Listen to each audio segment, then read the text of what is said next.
travailler sur le sujet. Il y a trois. C'est récent. Oui, c'est récent. Il y a même pas une année. Félicitations, c'est une belle initiative pour montrer que les Marocains de l'étranger sont bien d'actualité ici. Et pour le montrer aussi, on ne reçoit pas uniquement ceux qui ont des problèmes ou des requêtes, mais aussi ceux qui veulent, qui viennent découvrir, qui viennent travailler, se reposer. Et vraiment, c'est non, en fait, le Premier ministre belge, Herman Van Rompuy, a été désigné pour rentrer en fonction au 1er janvier comme président du Conseil européen. Nous devons donc changer le Premier ministre, mais il y a 5 partis dans la coalition gouvernementale. Donc il y a un accord sur le nom du successeur. Et l'accord vient d'intervenir il y a moins d'une demi-heure. Et la prestation de serment interviendra demain. Et tout le gouvernement doit prêter serment. Ah bon, mais les membres du gouvernement restent sur place. La plupart restent en place. Oui, tous restent en place. Tous restent en place, oui.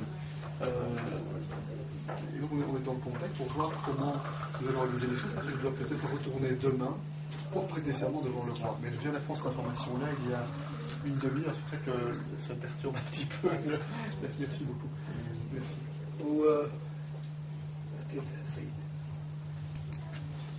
Quel est le nom du Premier ministre? Le nouveau Premier ministre sera Yves Le Terme, qui a déjà été Premier ministre pendant une courte période après les élections de 2007.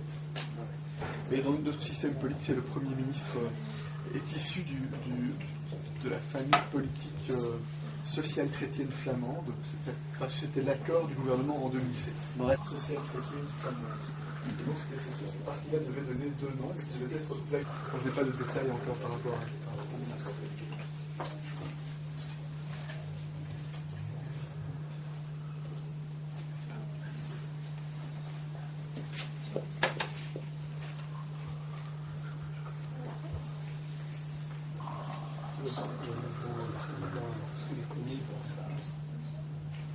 Ses compétences, son souci politique, c'est important. C'est un homme intelligent et un homme de conciliation. Oui, donc qui cherche en permanence la solution. C'est le Premier ministre. Le ministre des Affaires étrangères, j'imagine, c'est ça. Le ministre des Affaires étrangères pour l'économie et le ministre régional de Bruxelles pour l'économie. Vous étiez à Casablanca? Oui, oui, à Casablanca. Hier, on était à Casablanca, on était à Marrakech, on était à Rabat. Et le tout en voiture. En voiture, le tout en voiture, oui. On a passé un peu de temps en voiture hier. Et une réception le soir, 19h30.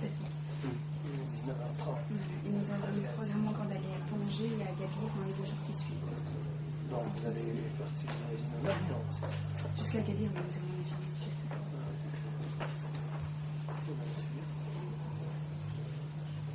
Et ces déplacements surtout. Ainsi que le prince et la princesse Mathilde accompagnent pour un certain nombre de visites de projets. À Tanger, vous avez visité Tanger-Med? Bien sûr, oui, tout à fait. Vous allez être impressionné. Un projet extrêmement. Voilà, nous allons devoir prendre un congé à ce stade. Et merci bien de votre accueil. Bonne continuation. À tout à l'heure. Merci.